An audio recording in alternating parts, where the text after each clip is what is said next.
Food and cancer.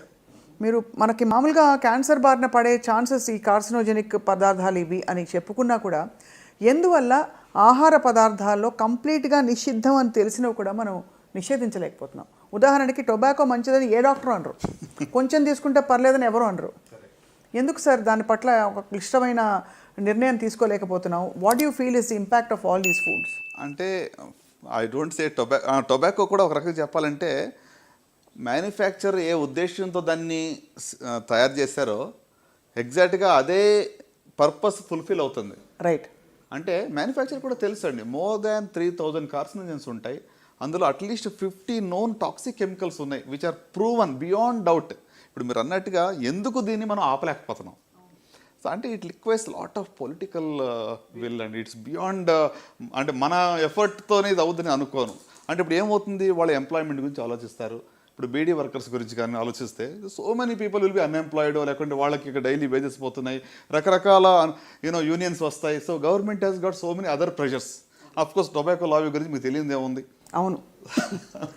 అంటే మీరు ఇప్పుడు సిగరెట్ ప్యాక్ మీద మీరు ఆ యొక్క బొమ్మ పెద్దగా వేసినంత మాత్రాన భయపడి ఆపేస్తారా అంటే I don't think it's working అండి. అంటే ఫియర్తో మనం కంట్రోల్ చేయలేం. కరెక్ట్. అంటే we need that strong will. ఒక ప్రభుత్వాలు ఒక స్ట్రాంగ్ డిసిషన్ తీసుకుని దీన్ని ఆపగలగాలి. సో మీరు చెప్పండి సార్, ఇవాళ టొబాకో ప్రోడక్ట్స్ వల్ల, టొబాకో వల్ల ఎంత హాని జరుగుతుంది? టొబాకో వల్ల ఓవరాల్గా మరి క్యాన్సర్ సంబంధించి మనం చూసినట్లయితే ఒక 40% వరకు క్యాన్సర్స్ ఒక్క టొబాకో నుంచి మనం నియంత్రించవచ్చు. అబ్బా. సో అంటే ఒక single product which is sold exactly as the manufacture intended and it causes the damage. అంటే దీన్ని ఒక్కదాని వల్లనే మనం 40% నంబర్స్ తగ్గించవచ్చు.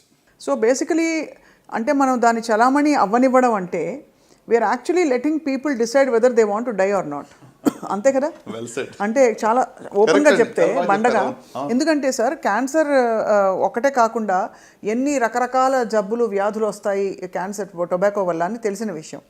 So when you say tobacco, మీరు సిగరెట్లు, ఇంకా పొగాకు తినే పాన్ మసాలాలు లాంటివి, రైట్, ఇంకా పచ్చిగా టొబాకో చాలామంది తింటారు పాన్లో, వాటిలో ఇంకా కాకుండా ఇంకేముంటాయి సార్ సోర్సెస్?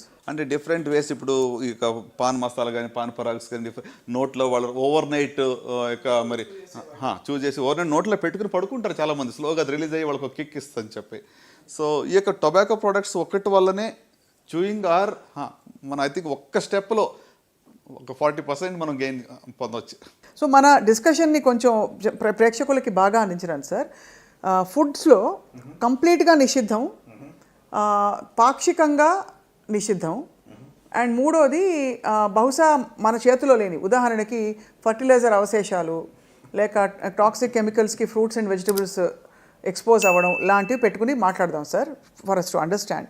ఈ నిషిద్ధం అనే కేటగిరీలో మీరు టొబాకో పెడుతున్నారు, ఆల్కహాల్ కూడా ఇంచుమించు అదే కేటగిరీకి వస్తుంది కదా సార్, కంప్లీట్లీ బ్యాండ్, అస్సలు మంచిది కాదు. ఇక రెండో కేటగిరీ మంచిది కాదని మనకు తెలుసు, ఫాస్ట్ ఫుడ్, తర్వాత బాగా high carbohydrate, high sugar foods, junk food, colas, ఇవన్నీ కూడా. సో వీటి గురించి చెప్పండి సార్, ఎంత తీవ్రమైన ప్రభావం? డెఫినెట్గా రండి. ఇప్పుడు ఆయిలీ ఫుడ్ ఇక అంటే హై క్యాలరీ, ఇప్పుడు చాలామందికి తెలిసి ఉంటుంది కార్బోహైడ్రేట్స్ ఎక్కువ ఉంటే అసలు కొంతమంది క్యాన్సర్ వస్తే షుగర్ కార్బోహైడ్రేట్ తీసుకోవడం మొత్తం మానేస్తున్నారు. అంటే it's again not true, because బాడీలో కార్బోహైడ్రేట్ ఎలాగా ప్రొడ్యూస్ అవుతుంది, గ్లూకోజ్ వస్తుంది, కానీ మనం హై గ్లూకోజ్ కంటెంట్ తినకూడదు. So sugar consumption should be reduced. అంత మాత్రం కాకుండా మరి ఈ యొక్క హై క్యాలరీలో ఉన్నటువంటి యొక్క ఏమంటారు కోలాస్ కానివ్వండి, అంత మాత్రం కాకుండా ఇంకా చూసినట్లయితే మరి fried foods, red meat consumption leads to colon cancer in significant way అండి. సో అంత మాత్రం కాకుండా ప్రాసెస్డ్ ఫుడ్ అనమాట.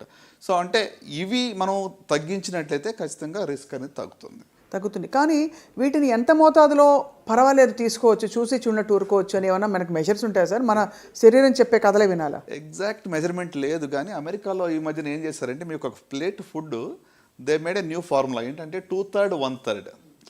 సో 2/3 ఏంటంటే గ్రీన్ లీఫీ వెజిటేబుల్స్, ఆకుకూరలు, ఇంకా లేకుంటే వెజిటబుల్స్ ఆల్. ఒక రకంగా చెప్పాలంటే 1/3 మాత్రమే నాన్ వెజ్ ఉండాలని వాళ్ళ కొత్త ప్రతిపాదన అనమాట. సో మీ ప్లేట్లో 2/3 should be full of vegetables, 1/3 is non veg. It could be chicken, it could be fish, లేకుంటే మీట్ కావచ్చు, ఏదైనా తీసుకోవచ్చు. సో అట్లా బ్యాలెన్స్గా మనం తీసుకోవడం ఇంపార్టెంట్. అంటే మీరు అడిగారు కదా ఎంత మోతాదులో తీసుకుంటేనే సరిపోతుంది అనేది ఎగ్జాక్ట్ మెజర్మెంట్ లేదు. లేదు, ఎవరికి వారు డిసైడ్ చేసుకోవాలి. అంటే ఫుడ్ ఈజ్ మెడిసిన్. అంటే మనం ఏం తింటామో మనం అది అవుతాం. So you are what you eat. The message is clear. So మీరు ఇప్పుడు ఇందాక ఫుడ్ గురించి ఇంత మీరు స్ట్రెస్ చేస్తున్నారంటే దాని అర్థం ఏంటి అంటే డెఫినెట్గా ఏం తిన్నప్పుడు కూడా మనం మైండ్ఫుల్గా తినాలి. కొంత ఏదో దొరికి నేను అంటే ఈ రోజుల్లో యువతకు నేను ఇచ్చే మెసేజ్ మీరు చూడండి, హైదరాబాద్లో నంబర్ ఆఫ్ రెస్టారెంట్స్ చూడండి, పబ్స్ చూడండి, విచ్చలవిడిగా అన్లిమిటెడ్ ఫుడ్ కన్జంప్షన్ జరుగుతూ ఉంది. నా బాధలో ఏంటంటే నెక్స్ట్ 10 to 20 yearsలో దీని యొక్క ఎఫెక్ట్ అప్పుడు కనబడుతుంది మనకి, ఒబేసిటీ. సో అంటే సో మచ్ సో ఎంత ఈ యొక్క యూనో ఫుడ్ మీద ఒక రెగ్యులేషన్ లేకుండా, అంటే people are earning money early in their life. 20-24 సంవత్సరాలకి మంచి జీతం వస్తుంది, ఉద్యోగం ఉంది.